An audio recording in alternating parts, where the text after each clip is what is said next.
So now that we've gone through and looked at kind of the individual configuration capabilities and some of the brand customization options that are available, let's go ahead and start actually looking at the different design components that make up Voice of the Customer solution. Now, what's nice about the solution itself is it has actually a unique designer that has several different elements that you can use to control pretty much all of the aspects on how that survey is going to be created, delivered, presented, and more. So what we want to do in this module is just look at the overall survey creation process. So introduce you to the designer, introduce you to the survey interface so you can see how you define the different components that are going to make up the survey that you're working with, how you can go into the actual survey designer and start building these items. So what are the different elements that make up the actual survey that's going to be presented to your users or to your customers as they're taking it, and then start talking about the different survey parts. And those, when we talk about survey parts, we're talking about the actual questions that the respondents are going to be interfacing with as they're moving through the survey. So we're going to look at all the different elements that are involved with creating a survey kind of from start to finish. So when you go in and actually start creating these surveys, you're going to be presented with kind of a unique form. So one of the first things to remember is surveys are actually considered data. So if you were to look at them in the terms of the database, they would actually be database records that would sit inside your Dynamics 365 instance.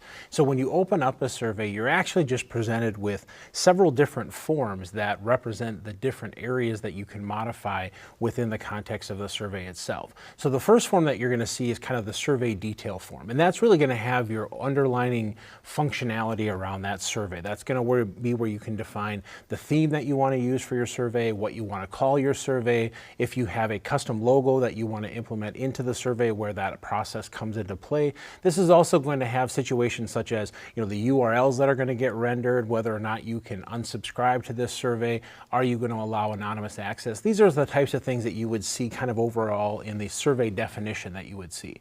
Then when you switch on the form, as you can kind of see on the screen here, it'll switch you to the designer. Now the designer is where you're actually going to build the survey that your respondents are going to take. So this is going to have all of the different design elements, and we'll talk more about the pages and the sections and the questions as we get into that particular aspect of the form. But this is where you'll build your survey from start to finish. And then once your survey's been published and you actually have people who've gone out and taken that survey, then each survey is going to have kind of a dashboard tab. And that dashboards tab is going to have some different analytics and metrics that you can go in to see kind of what people have said about that. So if you're doing rating scales and you want to get an idea on overall satisfaction of individual situations, this is where you can go in and kind of define what those elements are. So let's hop into the application and just create a survey from scratch and take a look at some of the different design elements that are available to us.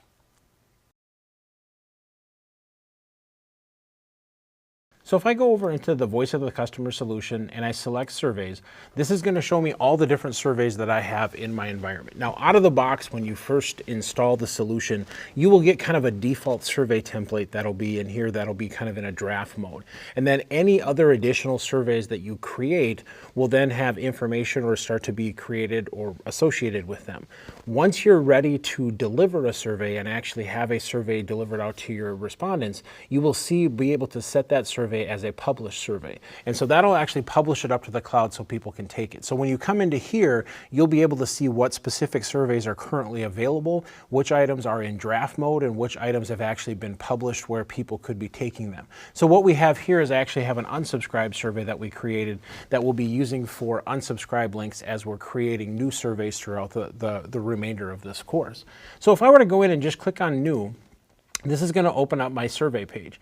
Now, as we talked about initially, you'll notice that there's several different tabs that are going to make up the survey design elements. So there's the actual survey tab where you're going to build kind of the survey and the overall correspondence around it. And then you'll have the individual designer that you'll use to work through it. So that can all be switched based upon this item up here. Now, we're not going to necessarily switch over to the designer or the dashboard yet, because we'll just go ahead and kind of build the survey first. So obviously, what am I going to call this? So in this case, we'll just kind of call this sample CS survey.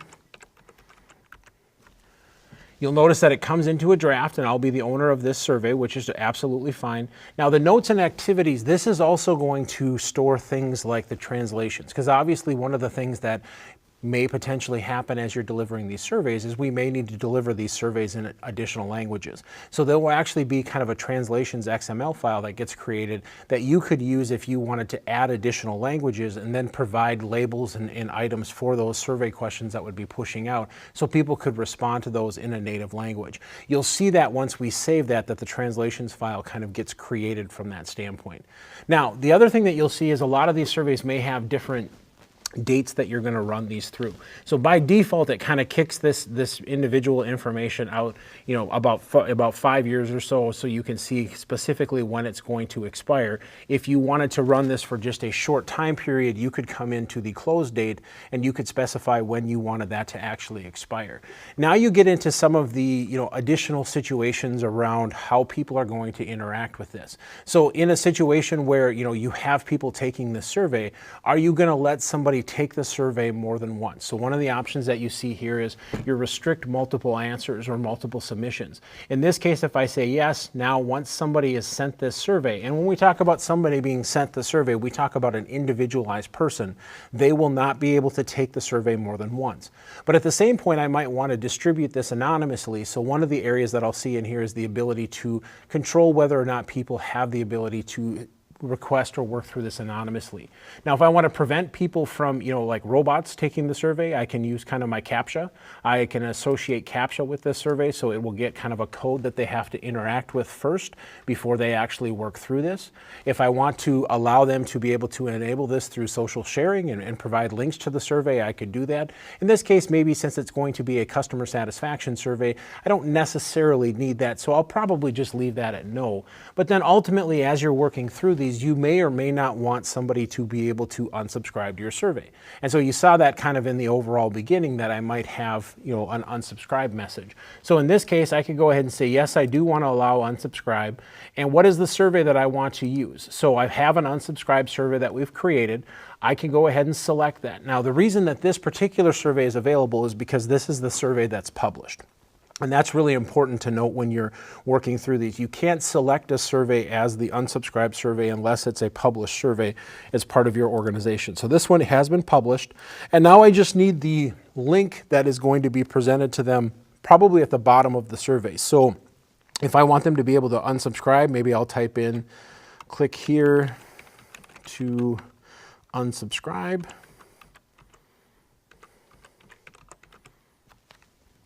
And then I could move on down. The next section that you see is the runtime section. So these are going to be the visual elements that will be presented to the respondents as they're actually interacting with the server. So remember, kind of at the beginning, we went through and created a different theme based upon what we wanted to work with. So in here, I could now come in and just change this theme to any of the themes that I've defined for my organization. So we created that Dynamics 365 sample theme. We'll go ahead and we'll choose that. If I want to have a logo or an item associated with the survey, I can come into the logo and select the logo that we uploaded into this particular item. So now each survey will have a status bar that will kind of show people how they have proceeded through the survey. What percentage of the survey are they? If you want that progress bar to be displayed, you certainly can display that yes or no. Same thing with page numbers, if you want them to be able to see what page they're on. And then as you start working through this, now you're going to get into things like redirect URL. So if you need to redirect someone to a specific URL, what is the URL that you want to work with? If you want to have, custom information or a custom URL in the footer of your survey, or you want to have a privacy policy information, what are some of those information that you could be able to work through? Maybe you want to be able to have somebody send an email based upon the items that have come through on the survey. These are all different things that you can define. And you'll notice that many of them are recommended just because they're going to provide more of a cleaner experience as people are using it. So for each URL that you specify, obviously, you don't want the URL to be displayed inside the survey. So what this gives you the capabilities to do is to define the alternate text that you want to display as part of that individual elements. Now, as this item or as this survey is being represented, people are going to, interact with it. So, do I want the name of the survey to be displayed at the top? Well, this is just giving me kind of a default name that isn't necessarily going to be presented very nicely within the application. So I'm going to go ahead and just kind of call this customer survey, and maybe we'll just call this satisfaction survey.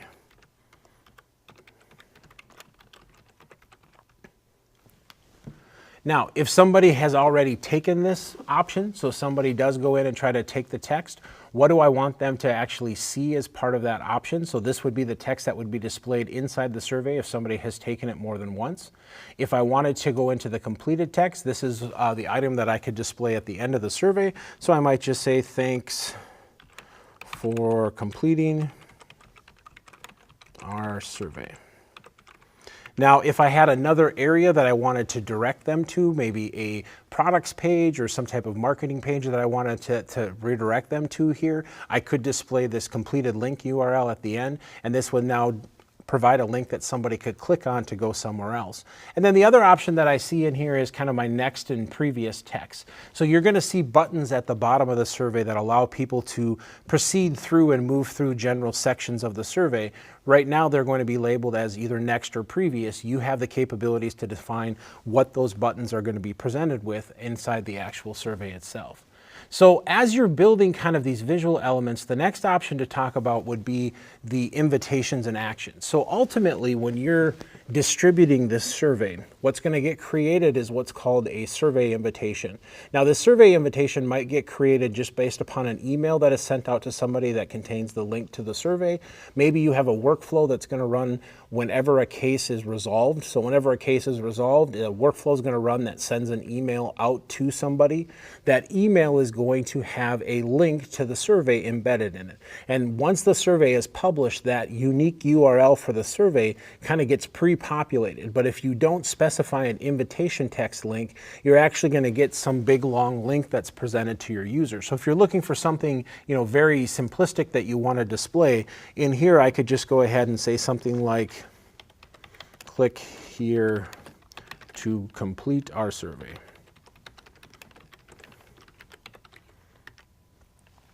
Now you'll notice that things like the email snippet, the anonymous link, those have not been populated yet, and those won't actually get populated until you go through and publish the survey. Once the survey is published, you will then see an anonymous link in here that you could copy and paste in other areas, or you also see your email snippet in here that could now be used to dynamically populate the URL for the survey when sending out an email, and that would also create the invitation. Now, there's also situations where, if people are going to create this particular survey or work through this option, you could have it create leads for anonymous responses. So if somebody comes in and completes it anonymously, you could track some specific information about that and have a lead be created inside Dynamics 365. The other thing that you can do is you could create what are called alert tasks. So a lot of the questions that you'll have inside your survey can have numeric values associated with them, and you have control over those numeric values. They could be on a scale of 1 to 10, 1 to 100, however you want to define that. But what you can do is, based upon those options that you're working with, you can actually define kind of a score survey. And so it'll calculate the survey score based upon the different values that people have chosen as they've selected these individual options. And if the score falls below a certain threshold, which you can define here in the alert lower target option, it would then register and create an alert task inside Dynamics 365 that would let you know that somebody answered the survey in more of a less than satisfactory way, which you could now, based upon that scenario, have an outcome that might define what you need to do next. Do we need to contact them? Do we need to have some type of facilitation of moving forward with them? And so this is where we would have the abilities to kind of define what we're going to work with from there. And then finally, you'll have some different situations around, advanced information around when you want to close the item, and then this will just tell you things about when it was published, when it was created, last modified. And then the final option that you have in here is what's called your feedback. And we're not going to get too much into feedback at this point because I want to wait until we've actually created some surveys and start collecting some responses so you can understand the difference between a standard survey response and a feedback. But it really correlates to how things are going to be stored inside the application. Most of your survey responses, when they come back in, will all go into kind of a singular table regardless of what survey they originated from. If you enable a survey for feedback, now you have the capabilities to actually create a custom entity inside Dynamics 365 and use that as a methodology to be able to capture individual responses that have come in specific to an area. And like I said, we'll talk more about that as we advance through some of the different elements. things. So my survey has really been created. I've defined kind of the baseline functionality around what I want to do with it. So I'm going to go ahead and I'm going to save my survey. And once my survey is saved, now I can go ahead and, realistically, I could do whatever would be the next logical step from this particular standpoint. Now you'll notice that up on my command bar, now I have some additional options here. I have the ability to preview the survey. Now I don't necessarily have any actual survey questions associated with it yet, so I can't do much with it here, but I could go ahead and preview the survey. I could publish the survey once it's ready, and then based upon the status of the survey, once it's been published or those individual options, I would now have the capabilities to go in and maybe do some additional components around those options. Now the other thing that I have, and we'll talk more about this here in just a couple of minutes, is now I can navigate through into these different tabs. So now I could go into the actual survey designer. And so this survey designer is where I will actually start building the survey that people are going to take. So things will be broken down into different pages and sections, and then what I do is add different question types or different survey types to those individual areas so people can work through them. Once I've published this survey and I actually have data inside the survey, the other option I could do is I could go into this dashboard, and then this will give me kind of the responses that have been coming back for this survey in a nice little format that I can work with and manipulate. And again, as we create these surveys and we actually publish some of this information, we'll show you more specifically what that dashboard element looks like. So as you start creating or needing to design the visual elements of these surveys, it's going to take you into the survey designer like we saw in the previous element. Now, when the survey designer, there's a couple of things that you'll see. There's always going to be 3 pages that will be defined for each individual survey. It'll have a welcome page, just kind of a standard page, and then a complete page. Each one of those are required basically when you create a new survey within the context of the application. Now from there, I can go in and I can add different sections. Those sections can come in from different pages. Those sections can come in from different surveys. So if there's different elements I want to bring in from other facets of the application, I can import those elements in to save myself time so I don't necessarily have to build everything from scratch. I also can link to other elements or other questions that might be involved in other surveys or other items that I'm working through. I really have the ability to do pretty much anything I want in here in regards to working with pages and working with sections. The only real rules that you have to remember is while pages can be added and reordered as needed, the welcome page always has to be first. The complete page always has to be last. In between those two individual pages, you pretty much can do whatever you want. You can move things around, you can have as many different pages in there as you deem necessary based upon what you want to accomplish. But in addition to that, both the welcome and the complete pages can be customized. So if you wanted to have some initial questions on the welcome page, you could do that. If you wanted to have a kind of a finalized statement or something like that on the completed page, you could do that. As long as you fall within the realm of each one of those, the welcome has to be first and the completed has to be last, you're typically fine within that standpoint. So here I can see within my designer those 3 pages that we talked about. So the welcome page, the page 1, and the complete page. As I click on each one of these pages, I'll have different options that I can manipulate inside each one. So for example, like if I don't want to call this the welcome page, if I wanted to call this something else, I could come over to here and I've got a couple of different options. The first option that I have in here is to do kind of inline edits. So if I click on the first option, it's just going to open up kind of a quick inline editing option that I can use to make some very generalized edits to the item that I want to work with.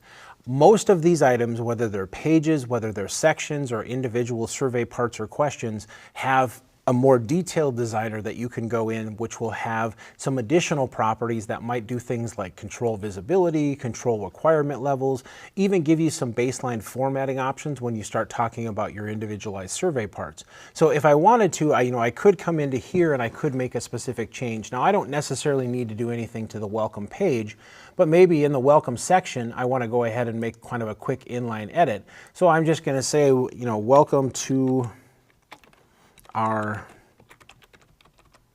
customer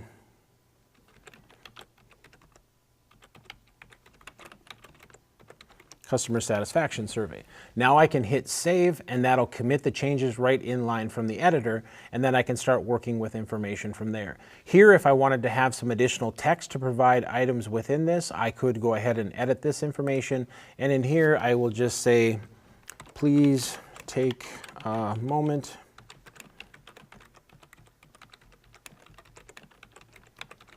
and complete our survey.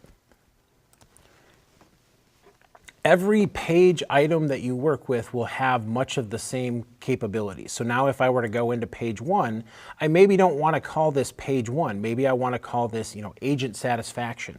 So now I could come into here and I could edit this, call this agent satisfaction, or agent,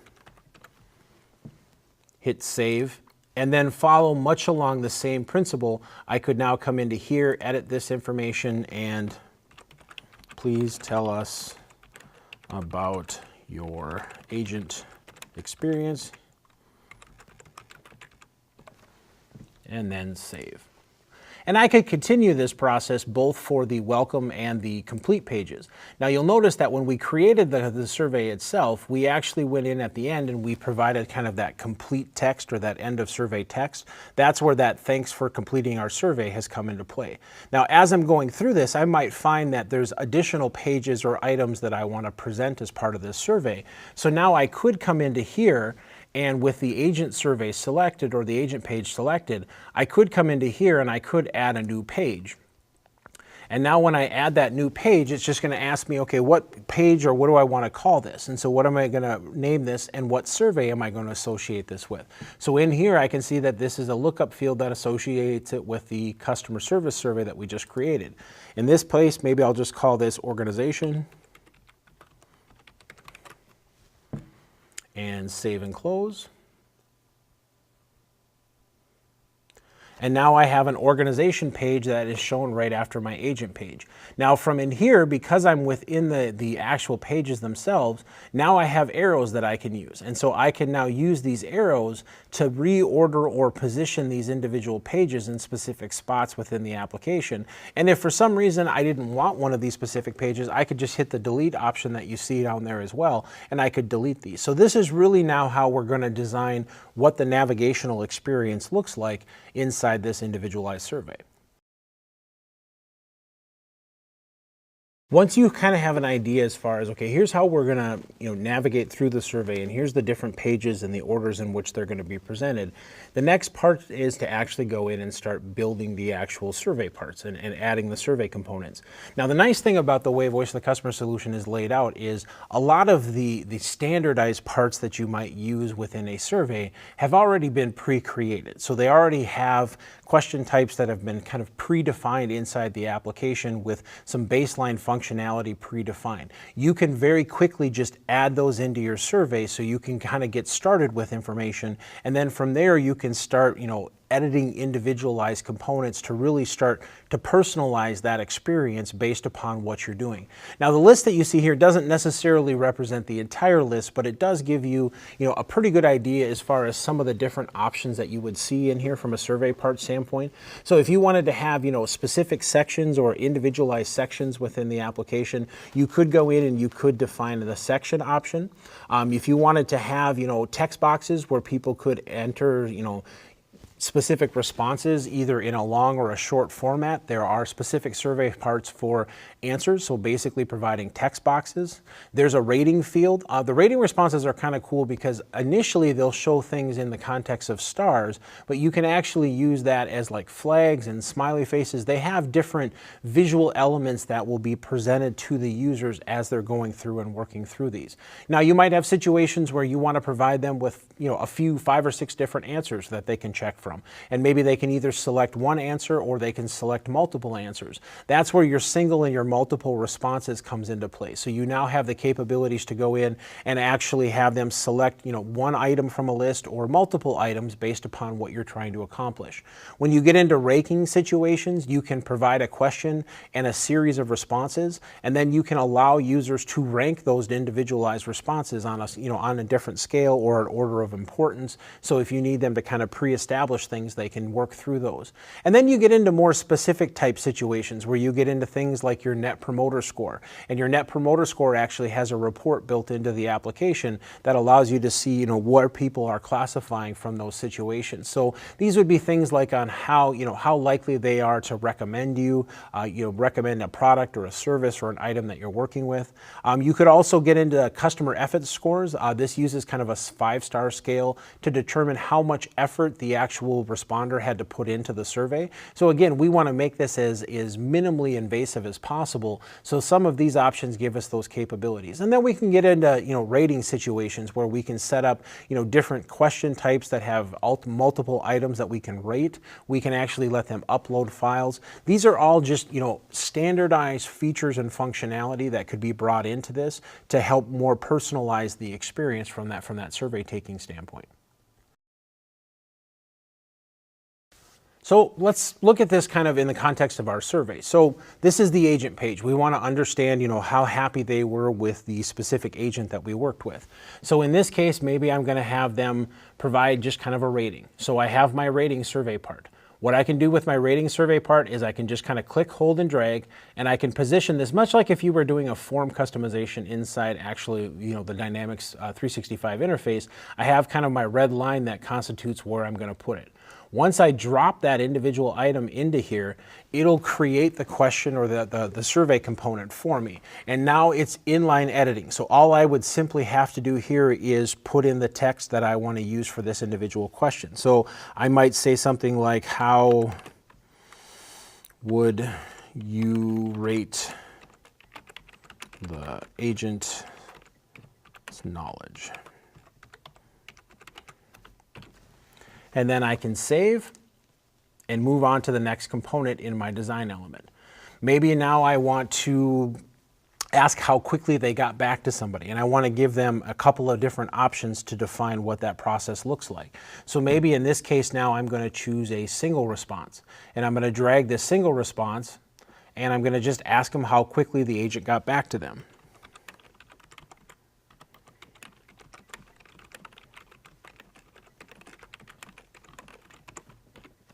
And then I go into my responses, and this is where I can customize the responses that are going to be presented throughout the context of the survey. So I might say, very fast,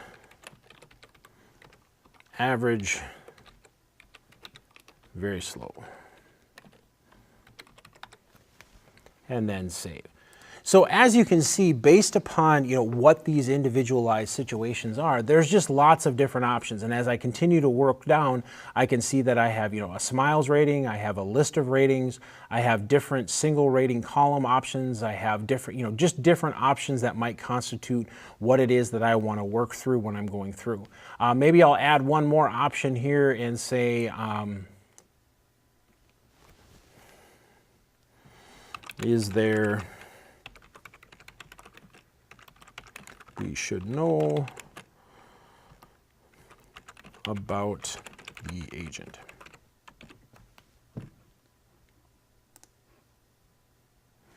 Now there was this drag questions here. So each time you kind of create a survey page with a section, you're going to get kind of a default question that's going to come in there. That question could be edited based upon what you want to do. This is more or less just kind of a notation. In this case, if I don't want this, I can go ahead and hit delete, and now delete this from the survey part itself. Now, deleting a visual element, usually you'll get a pretty quick response back. Sometimes it does take a little bit of time for it to refresh. If you don't notice it disappearing right away, don't panic. That's not a big deal. It will eventually disappear in a few minutes or even a few seconds usually. It just sometimes there is a slight delay, but usually it's pretty responsive like you've seen here. Now, we've talked about, some of the different editing capabilities. A lot of times, maybe you don't want to use stars. Maybe stars are not the reflective point that you want to go through. As we mentioned, each one of these individualized components that you have more detailed sets of instructions or items that you could present. So for example, if I go into this actual edit page, this is going to open up my question and give me more of the advanced editor. So in here now, I have my actual question itself. I can see the type of response that's associated with this. Now, this is a response type that's kind of hard-coded into the application. I can determine whether or not I want to use response as required. So do they have to answer this particular question as part of the survey? Do I want to map responses to other areas or use response mapping? This is also the next option we'll talk a little bit about is linked questions, and we'll get into that here in just a little bit. But I have the ability to link survey questions together, whether they're in the same survey or maybe whether they're actually in completely independent surveys. I would have the capabilities to link these together more from a reporting standpoint to provide myself with kind of extra analytics when I start analyzing these individual questions. And then each one of these has individual options. So now I can come down to here, and because this was a ratings question, I would have the ability to determine what type of image I want to use. So do I want to rate these from kind of smiles from a sad to happy face? Do I want to rate these with a smile as neutral to happy? Do I want to use flags? What visual element do I want to provide within this option? And how many options do I want to have? Do I want to have a star rating on a scale of 1 to 5? Do I want to have a star rating on a scale of 1 to 10? This is all customizable in regards to which one of these elements are going to be presented back to you. Do I want people to do like a half star or a half rating? If so, am I going to allow that functionality? So these are things when you start getting into how detailed you want to work through. These are things that I can now go in and choose to just modify specific elements to this to make it, again, a more tailored interface to what I'm working with. And then the other option that you see in here is, how are things going to be laid out? So right now I have, the question on top with the answers below, but now I could get into different situations where I could have the question be half space and then the question be left aligned. These are all the different kind of options that I would be able to define. So these are just different scenarios based upon what you want to do. Just like any visual element that you might see presented, on a form inside Dynamics 365, or in this case through the voice of the customer, the other option that you have in here is visibility. And we'll talk more about visibility when we get into some of the response routing capabilities, but maybe you don't want a question, or maybe you don't want a survey section to actually be displayed by default. Maybe you have bigger plans for that down the road. You would actually have the capabilities to control visibility of that information based upon how maybe other people answer questions. Now all of a sudden this item's going to become visible. So you can set kind of the default option. And then the other thing that you'll see in here is your scoring definition. And so we talked a little bit when we were talking about survey creation about the alert tasks and being able to set kind of baseline scores for your survey. And so those scores are actually defined through the individual questions. So a lot of these questions will have scoring options that you can use to kind of define what that situation is. And so this is where you can go in and you could specify what type of score value you want based upon how they've answered that question. So in this case, maybe I want to use a score value of 1 to 10. I realize we only have 6 stars within this, but it'll be weighted accordingly. And so based upon how somebody, how many stars somebody picks, it'll give me a scoring rate that'll be communicated back as part of the response. And that scoring rate now could be used in other facets of the application to determine what we want to do as we're moving forward. So these are just some of the baseline situations that you could work with. And then there's some additional stuff around what survey it's associated with, what parent group question it's associated with, but overall each one of these items have specific elements that you can tweak kind of as needed. So now that I've kind of gone through this and I've modified this question, now I could close out of this element, I could go back into my survey, and I could continue to work through those design elements just like I was working through any number of different situations. So now if I wanted to, maybe even with the how quickly did the agent get back to you, I could go into the edit definition for this one, and you'll notice I have a few different situations in here, but now I have some different options based upon the type of response that we've chosen. This is a single response option, so my responses are listed here. My single response type defines how that's going to be presented inside the application. So right now it's using big buttons, but in this case, maybe I want this to translate to radio buttons because I don't want to use up as much real estate within that scenario. How do I want it to be laid out? And again, just like any other type of situation, do I want to define a scoring definition for how people select these answers and what's going to be communicated back? Now, we're not going to walk through every single survey piece element that you see here and go through the individual options. options, but I think it's important to note that there are individual options for each one of these items. And so as you're developing and creating these things, it's important for you to kind of know what those situations look like. Now, as you've created this survey and as you're going through and working through it, ultimately what you're going to want to do is preview it and just kind of determine what it looks like to the user that's being presented. And so each survey has a preview option. And when you click on the preview option, it's going to open up this survey basically in another window. So you can kind of take through and see exactly what the user would work. So here's my custom logo that we've defined for the survey. Here's my progress bar that runs across the top. I've got my welcome to our customer satisfaction survey.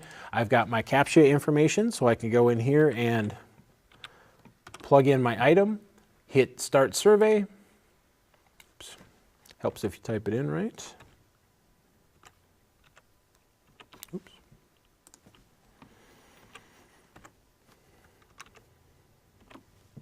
Start my survey. And now here's my option. So how would I rate my agent experience? I've got my 6 stars. How quickly did they get back to you? Is there anything else I'd like to submit about the agent? Nope. Now I go to Next.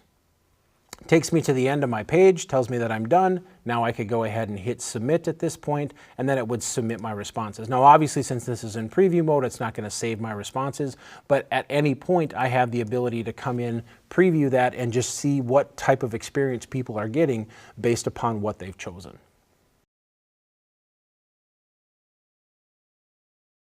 Another kind of final consideration you want to think about when you're getting ready to deploy these surveys is, again, remember, it's not necessarily something that's going to be hosted specifically in Dynamics 365. The survey is actually pushed out to the cloud and hosted out in the cloud. So the responses as people are taking these surveys will actually be gathered out in the cloud and then brought back into Dynamics 365 once it goes out and pulls for responses. So because of that, there are some limits in regards to the number of surveys you can have in your environment, questions per survey, and some of those things. And so some of this we haven't necessarily dived into yet, but it's important to note what they are, and we'll kind of call that out specifically when we work through items.